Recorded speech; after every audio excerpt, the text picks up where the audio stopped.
ॐ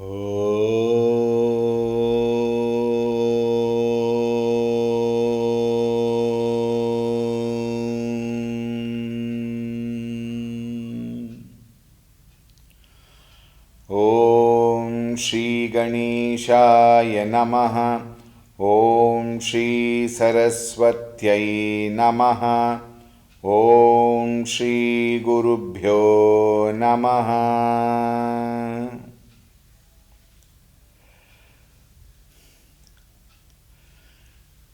श्रीराम जय राम जय जय राम। श्रीराम जय राम जय जय राम। श्रीराम जय राम जय जय राम। श्रीराम जय राम जय जय राम। श्रीराम जय राम जय जय राम। श्रीराम जय राम जय जय राम। श्रीराम जय राम जय जय राम। श्रीराम जय राम जय जय राम। श्रीराम जय राम जय जय राम। श्रीराम जय राम जय जय राम। श्रीराम जय राम जय जय राम। श्रीराम जय राम जय जय राम। जय जय राम जय जय राम। ॐ रामाय रामभद्राय रामचन्द्राय वेधसे रघुनाथाय नाथाय सीतायाः पतये नमः। ॐ श्री रामचन्द्राय नमः। अतुलितबलधामं हेमशैलाभदेहं दनुजवनकृशानुं ज्ञानिनामग्रगण्यं सकलगुणनिधानं वानराणामधीशं रघुपतिप्रियभक्तं वातजातं नमामि। रघुपतिप्रियभक्तं वातजातं नमामि। ॐ श्री हनुमते नमः। ॐ ध्यायामि चिन्मयानन्दं गुरुदेवं महामतिं प्रेमपूर्णं क्रियाशीलं सदा लोकहिते रतं कृपालुं सुन्दराकारं समर्थं सत्यदर्शिनं वाचा तत्त्वप्रकाशिन्या शोकमोहविनाशिनम् ॐ श्रीचिन्मयसद्गुरवे नमः। ॐ नमः श्री तुलसीदास सद्वरिष्ठाय धीमते पूरितं हृदयं येन रामप्रेमामृतेन मे। ॐ श्री तुलसीदासाय नमः।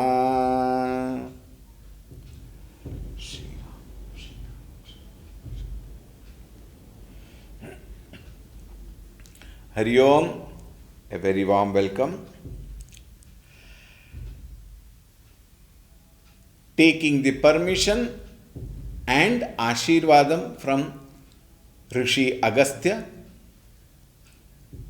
Bhagavan Shri Ramchandra ji, Lakshman ji, Sita ji come to that beautiful place called Panchavati, and with the help of Lakshmana, a very beautiful Parana Kutira is being established, and all of them start living in that Parana Kutira at Panchavati.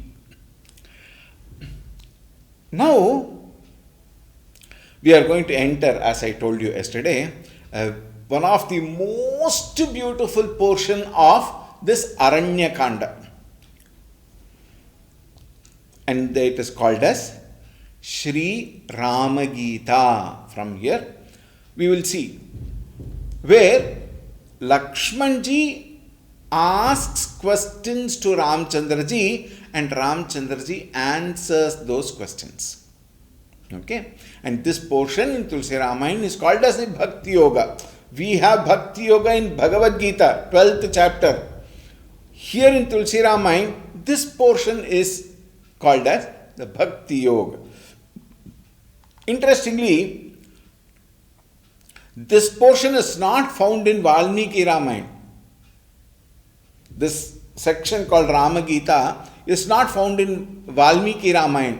In Valmiki Ramayan, Bhagavan Ramchandraji is depicted as a Maryada Purushottam Ram, Dharma Vigrahavan, Dharmo Vigrahavan Ramaha. So when he is Dharmo Vigrahavan, then this bhakti aspect of it about him will not come, on him will not come. Therefore, Valmiki ji doesn't present this particular aspect of Ramayan, the Ramagita. He is projected as a very perfect man, Uttama Purusha. And probably Valmiki ji wanted common man like you and me to watch Rama as a normal human being, but with all dharma depicted, and follow those dharma in our day-to-day living. That should have been the intention of Valmiki ji while writing this Ramayan and taking Ramchandra ji as a Uttama Purusha at the in the world. Okay. There is one another Ramayan called Adhyatma Ramayan.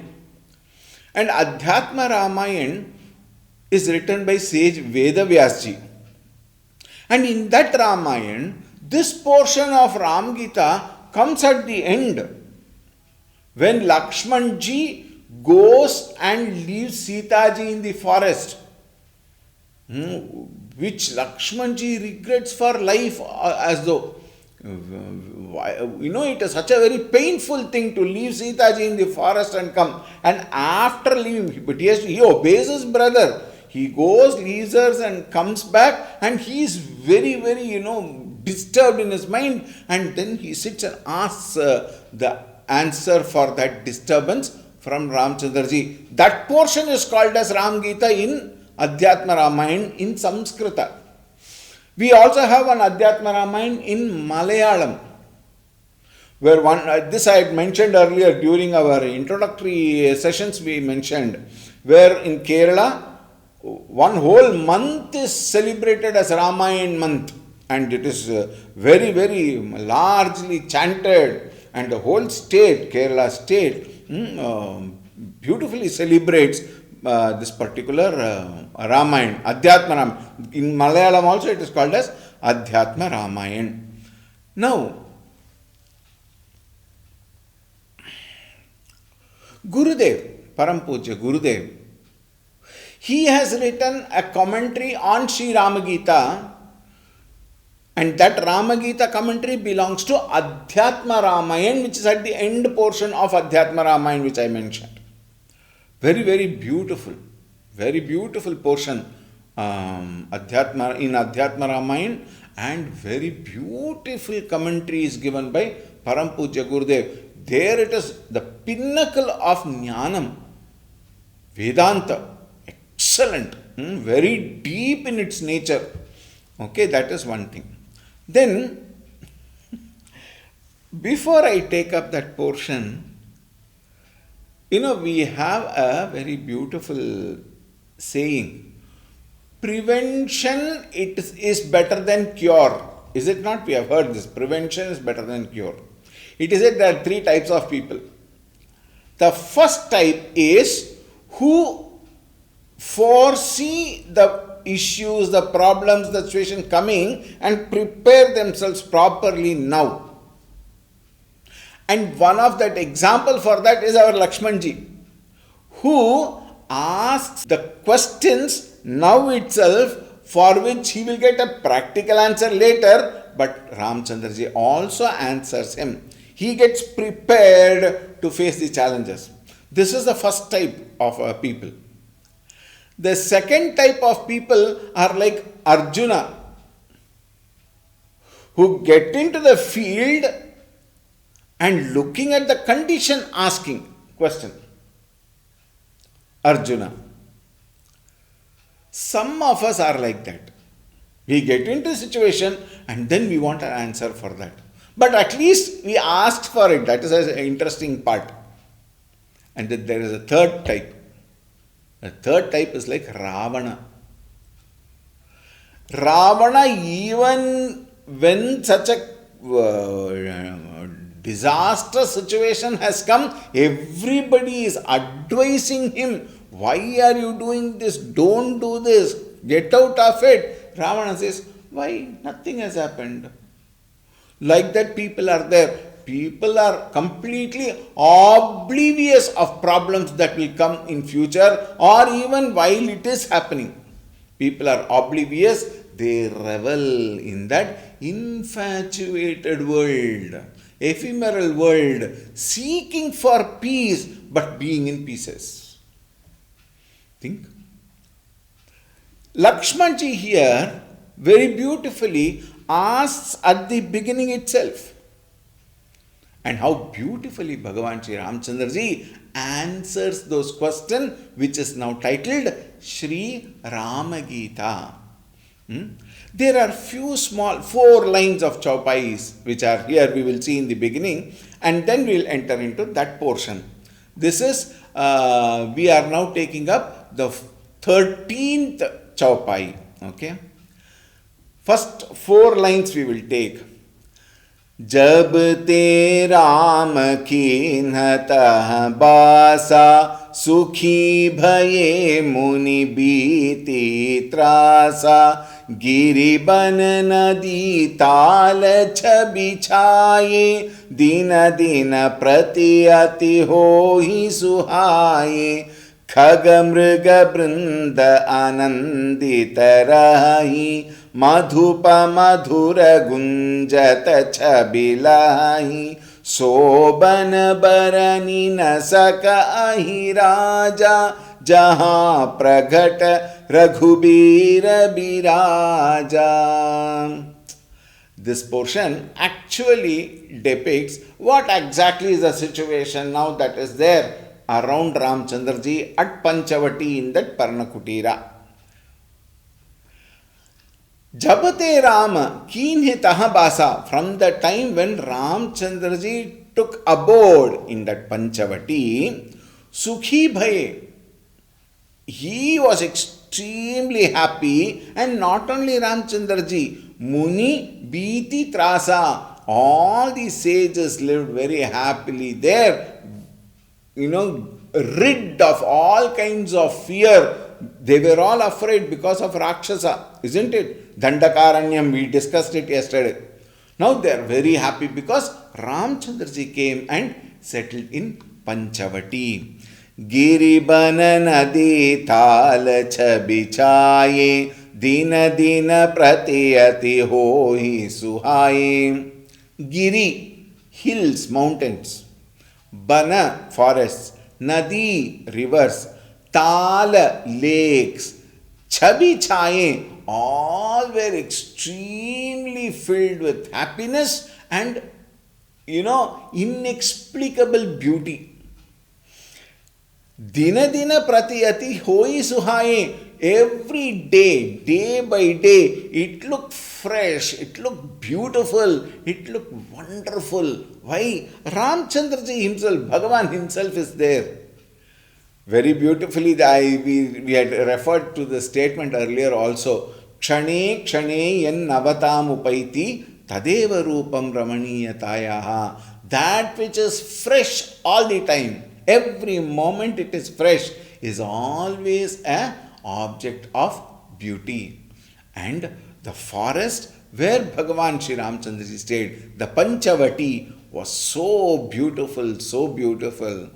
खग मृग बृंद आनंदित रही मधुप मधुर गुंजत छबिलहि खग birds mriga deer brinda anandita rahi all of them the groups of them all of them were extremely happy madhupa madhura gunjata chabilahi even the bees were beautifully making lovely music out of their humming even they were also beautifully humming and the whole place looked very very charming it was like music of brahmaras it was an extremely wonderful place शोभन बरनी न सक अहि राजा जहाँ प्रगट Raghubir बिराजा not even Seshanaga could express this expression we have seen in Tulsidas yet very many times earlier and very many times later also that even Seshanaga or Sharda failed to express the glory of Bhagavan Shri Ramchandra ji and here describe the forest. They really failed to describe it in its fullest extent because of the beauty where Bhagavan Shri Ramchandra ji in his manifest form stayed. Now, very, very beautiful. We'll just read the portion, the balance portion of the Chaupai and then go ahead. एक बार प्रभु सुख आसीना लक्ष्मण बचन कहीं छलहीना सुर नर मुनि सचराचर साई मैं पूछऊँ निज प्रभु की नाई मोहि समुझाई कहूँ सोई देवा सब तज करऊँ चरण रज सेवा कहूँ ज्ञान विराग अरुमाया कहूँ सो भगति करहूँ जेहि दाया ईश्वर जीव भेद प्रभु सकल कहूँ समुझाई जाते होई चरण रति शोक मोह भ्रम जाई सियावर रामचंद्र की जय पवन सुत हनुमान की जय उमापति महादेव की जय बोलो भई सब संतन की जय सद्गुरुनाथ महाराज की जय. It is 14th Chaupai, not 13th. Okay. Now, they made that Paranakutira under a Vatavriksha. This is a very beautiful Vatavriksha, it is said. Earlier, I remember in Balakanda we have discussed Vatavriksha indicates or symbolizes Shraddha and Vishwasa. I hope you remember. Vatavriksha, the banyan tree, indicates or it is a symbol of Shraddha and Vishwasa. Now, this place is called Panchavati. Vati, Vatavriksha. Panchavati means 5 types of trees. And what does that mean? There are 5 types of Shraddha. What is it? We will see. Now, before I start that, this particular portion is a very beautiful portion and therefore we will not rush through because we need to understand a lot in this aspect. Therefore, please have patience. Okay? 1. There are 5 types of Shraddha we need to know. Alright? The first type of Shraddha is Shraddha in Paramatma. Shraddha in the reality. Shraddha in the ultimate truth. Unless we have this Shraddha, we cannot gain the knowledge of the Brahman. We cannot gain the knowledge of Bhagavan. Therefore, we must have that Shraddha on the Supreme Lord. One. Here, when we say Shraddha with reference to Paramatma, the reference here is Supreme Brahman, the truth, the reality. And how are we going to get that knowledge of the Supreme?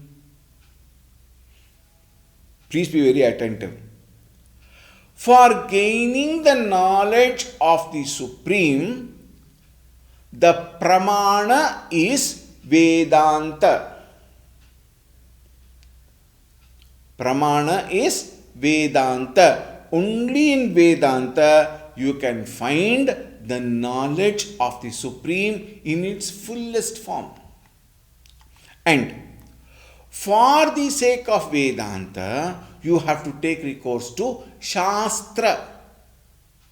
And therefore, the second type of Shraddha is Shraddha in Shastra, faith in the validity of the means of knowledge, which is Upanishads.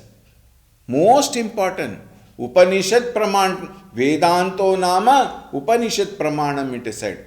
Therefore, the Pramana of the Vedanta Jnana is Upanishads. Therefore, we must have Shraddha and Vishwasa in Shastra. And how do we gain the knowledge from the Shastra? Naturally with the Guru, from the Guru. Therefore, the third Shraddha is Shraddha in the Guru, in the preceptor, in the teacher. This is the most difficult Shraddha. Please be very attentive. Guru is a person who is impartial towards anybody. But if at all we see some partiality, if at all we see some flaw, if at all we see some lacuna, it is our immaturity to see something which actually is not.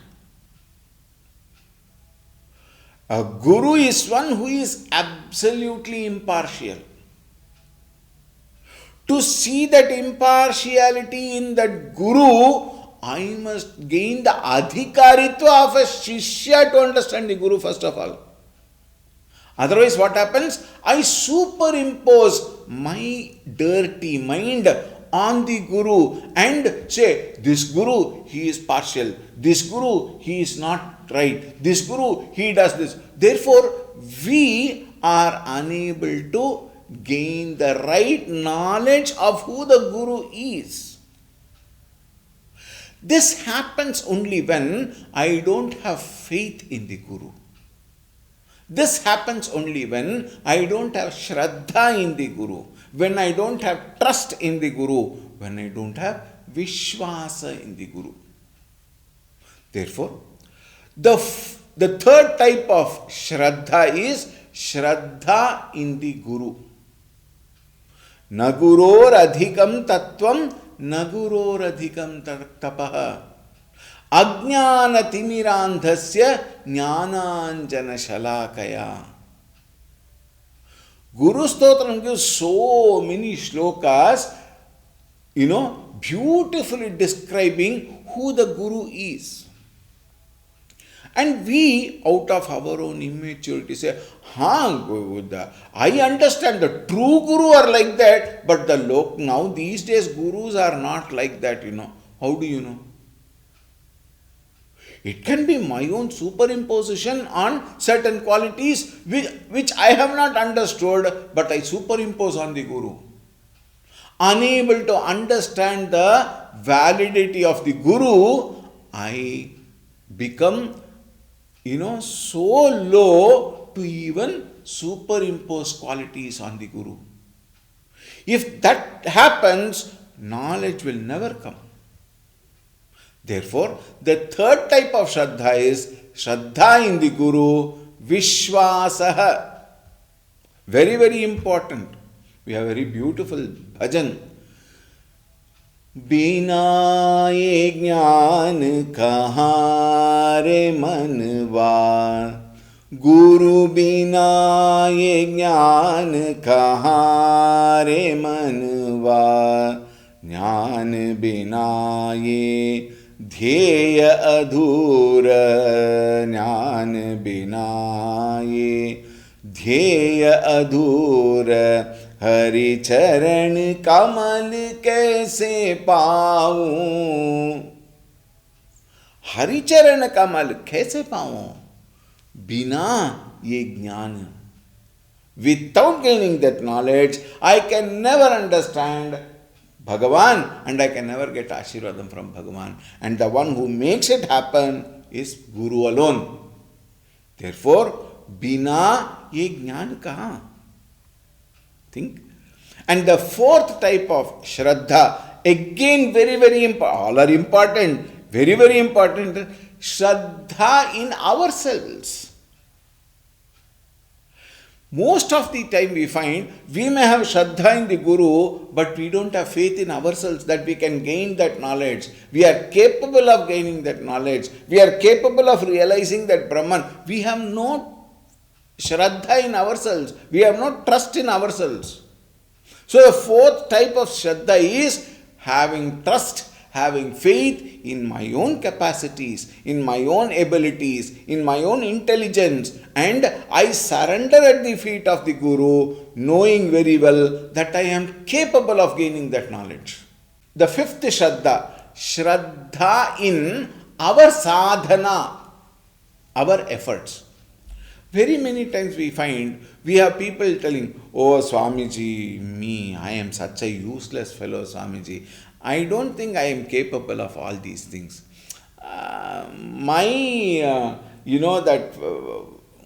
Commitment and all is not up to the mark.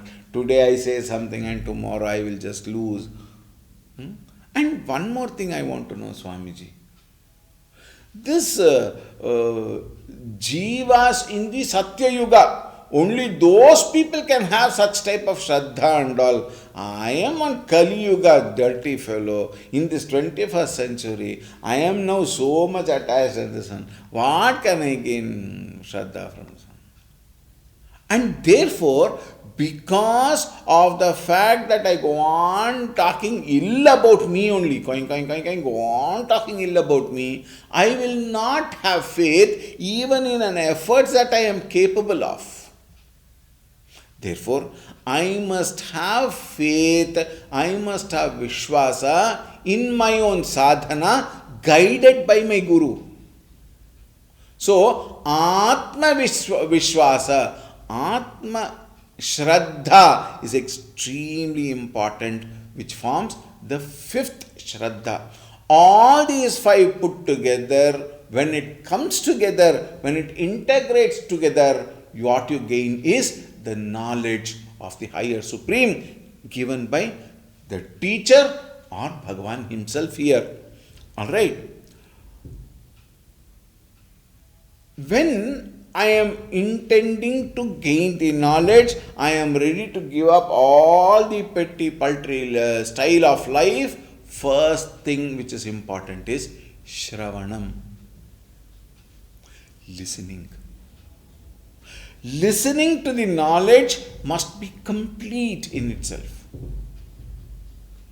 That listening should not be contaminated by the distraction of the mind. We also listen. People come to Vedanta class. People come to camps, retreats, so many places we all go. But how much do we really listen to the talks, to the knowledge given by the Guru, by the teacher, by the preceptor? Most of the time, with due respects, I definitely respect all those people who are very sincere about it. Thank you so much for being so. But normally we find, let us say when we take people to one particular place in the north for a camp, they come along as a nimitta matram, they come, but there are they really interested in the knowledge that is being taught? No, they are planning. What? Tomorrow morning I will book a taxi and we will all go and see all these places and come. What is Vedanta? There is only Vedanta. Think.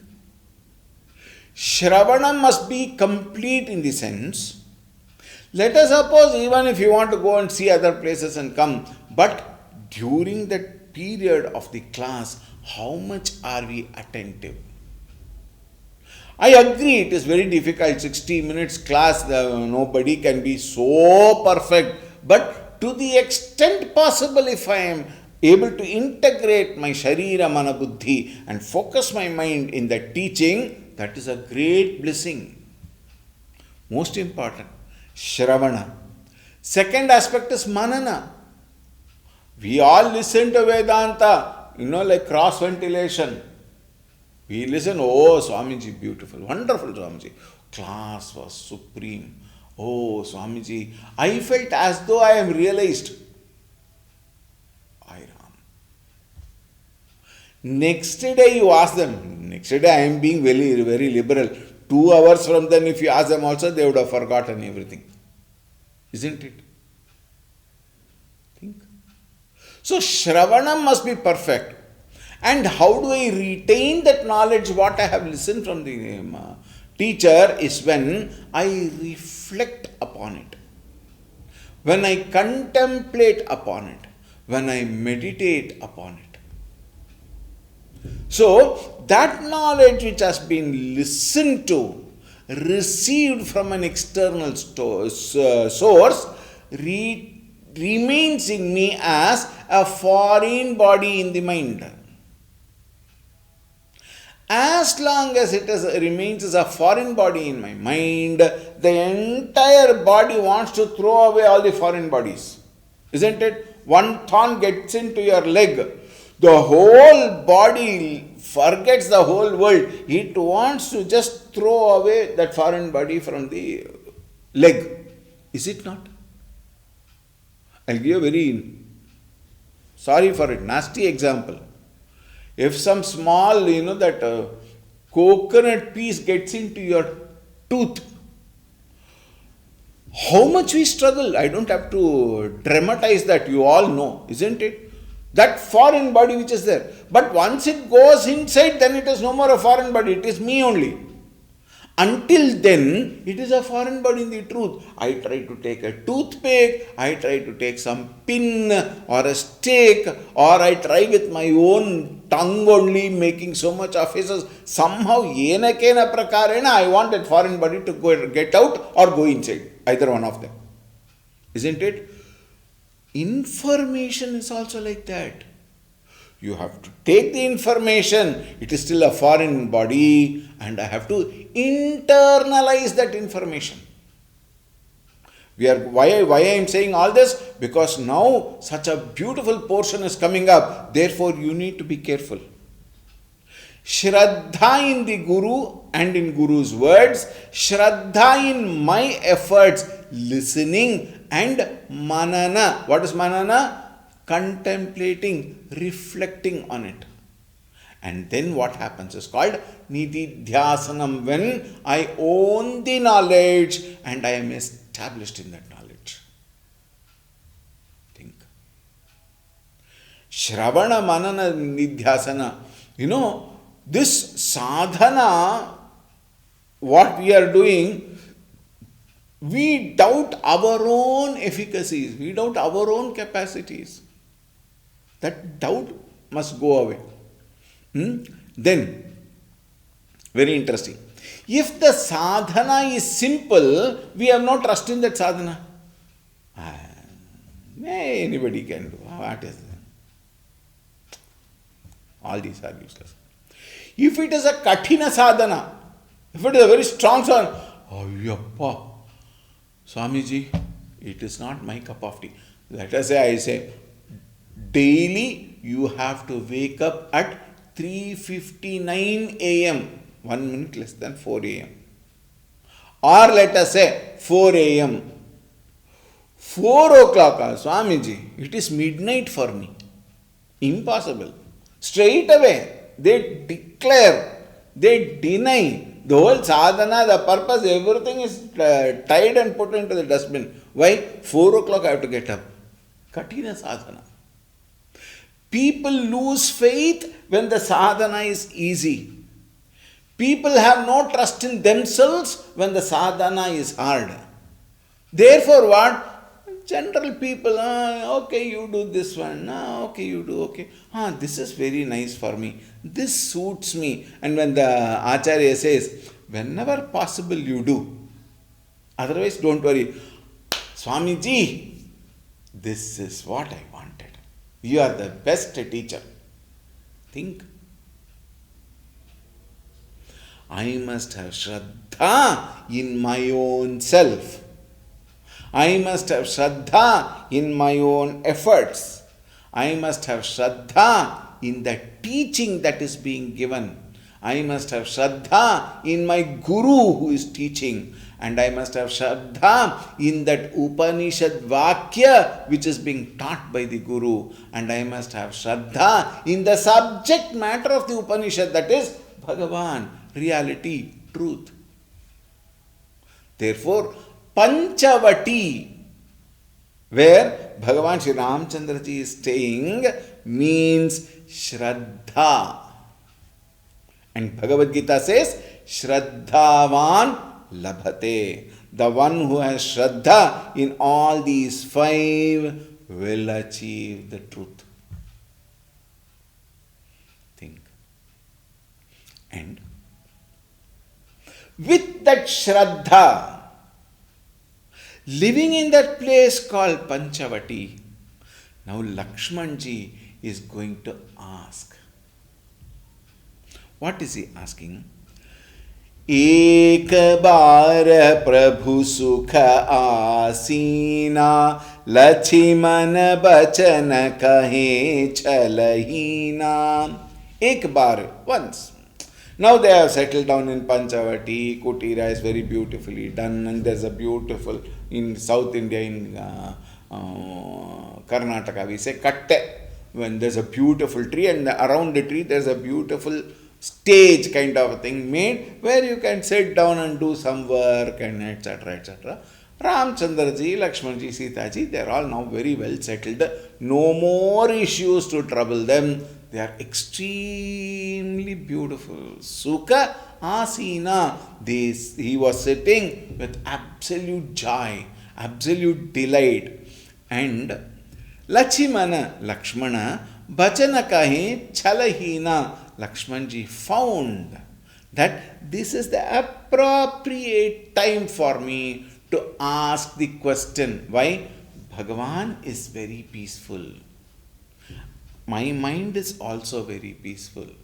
Sitaji is very happy. There is nothing much to think about. Therefore, when thus the mind is at rest, appropriate time for me to ask a question. This only Lakshmanji can ask. Why? Lakshmana indicates Lakshana Dhama. He is the Lakshana Dhama of all good Lakshanas. Shubha Guna Lakshana Lakshmana, it is said. Earlier, I think Balakanda we saw. Shubha Guna. He has got guna of all auspiciousness. And the one who has that guna gains the eligibility, the adhikaritvam to ask such questions. Whenever we ask a question, now please be very attentive again. These are to be very clearly, understood. When should I ask a question? Whom should I ask a question? And with what attitude should I ask a question? And who should ask the question? One is to whom the question should be asked. Other one is who should ask a question? And what question should be asked and why should I ask that question? 6 questions. 6 information we should have. When, to whom it should be asked, with what attitude, who should ask, what is to be asked, and why is it to be asked. These are extremely important for a right answer to come. Otherwise, you may get some answer. Shastras always say, if you want to be an adhikari, you must have the four aspects. What is that? Viveka, Vairagya, Shamadhi Shatka Sampatti and Mumukshutvam. Viveka, ability to discriminate between the right and wrong. Nitya Nitya Vastu Vivekaha. Vairagyam, absolute dispassion. Shamadhi Shatka Sampatti, a group of 6 qualifications. Shama, Dama, Uparama, Titiksha, Shraddha, Samadhanam. All these 6. And last one is Mumukshutvam. Moksho me bhuyaditi ichha. I don't have any other ichha. I want only moksha. Such a qualified student alone is a right student. An adhikari to go to the Guru and ask questions on Brahman. The Shastras say. But I should first check whether I am qualified to ask the question. When should I ask the question? Not in the marketplace or in the bus. Let us suppose you go in the city, local city bus, and you sit down in the seat, and one more person comes and sits in the seat and then looks at you from top to bottom. Why? Abnormal dress. Oh, what do you teach? You are Swamiji. What do you teach? I teach Bhagavad Gita Upanishad. Oh, acha. Tell me, Swamiji, what is life? Bus stand. Not bus stand, in the bus. With so much of noise, so much of people screaming, so much of people dancing, not finding a place to sit. And in that bus, another 7 minutes we will reach the destination. He is asking me, what is life? Is it the right way to ask? We should know when to ask, where to ask, whom to ask. All these are there. And now, most important, I should first know whether I am ready to ask. Shishya also must have certain eligibilities to ask. He must prepare himself before asking the question. Lakshmana is well prepared. Please note. Then, Chalahina, he must not have any interior motives. Very many people ask questions to check whether we are capable of answering, whether we really have the answer, whether we know it properly. They come to test the Guru. Very many places we go, people just ask questions. Our organizers will say, anybody can ask questions to Swamiji. Not that they really had a question, but they want to show off that they are intelligent. Therefore, they create a question and ask a question by which they declare their ignorance. Think.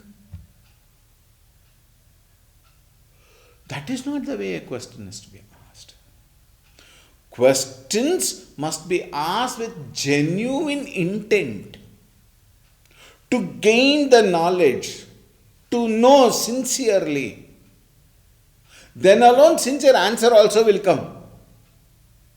Otherwise it will not come. We will see how beautifully Lakshmanji is going to ask the question. And while we are asking the question, the Guru must be treated as the very Ishvara. Ishvaratva bhavanat. With that bhavana only we can ask questions to the Guru. And Guru is no other than Ishvara. Therefore, unless I have that surrendering attitude in my heart at the feet of the Guru, asking question is wrong. You should see in fact, we can go on talking about it. But then we have to further move, isn't it? Sura nara muni sacharaachara Sai मैं पूछूं निज प्रभु की नाई. Hey Prabhu, with an attitude of a sevaka bhavana, मैं पूछूं, I am asking. Sura, the celestial gods, Nara, human beings, Muni, sages, Sacharachara, the animate, inanimate, Sai, O Lord of all this and more, meaning of the entire creation, to you I am asking this question, Nija Prabhu. This word Prabhu is extremely important. It indicates to whom you should ask. Prabhu indicates to whom you should ask. Lakshmana indicates the one with all the lakshanas of a student. Therefore, Lakshmana indicates the right person who can ask the question. Alright, Prabhu ki nai, you are the only master I have. I have no other master. Mohi samujhai kaha hu soi deva. Hey deva, mohi samujhai, please make me understand. Please instruct me. Please guide me. So that I become able, Sishya, to understand the answer what you are giving. Sabutaji karau charana rajaseva. I give up everything in this world and I am surrendering at your feet. Sabutaji, I renounce everything and I offer myself as a student at your feet for the sake of serving the dust of your feet. Not even the feet. For the sake of Charana Rajaseva, I will serve the dust of your feet. Lakshmanji says, Kaha Jnana Bhaya Viraga Arumaya. Please discourse me. Please teach me. Please make me understand what Jnana, knowledge, the spiritual wisdom, Viraga, Vairagyam, Arumaya, and that Maya Shakti, which you are, which you have rather. Now, what a beautiful way of expression. Please teach me Jnana, Vairagya along with Maya.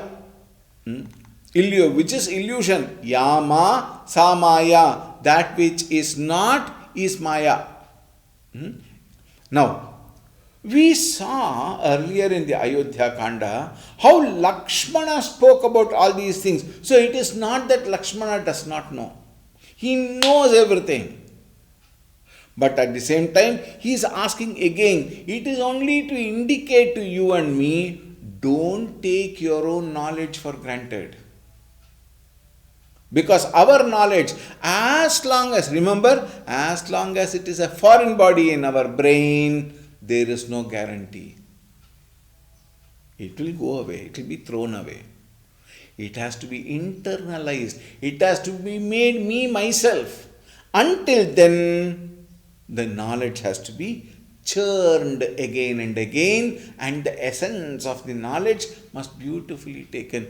The flowers, the fruit, and the essence in the fruit. The essence of the fruit must become one with me. That is the ultimate knowledge. And therefore, again and again, we should take recourse to the Guru and make sure that the knowledge what I have got is well established in me, is well internalized in me.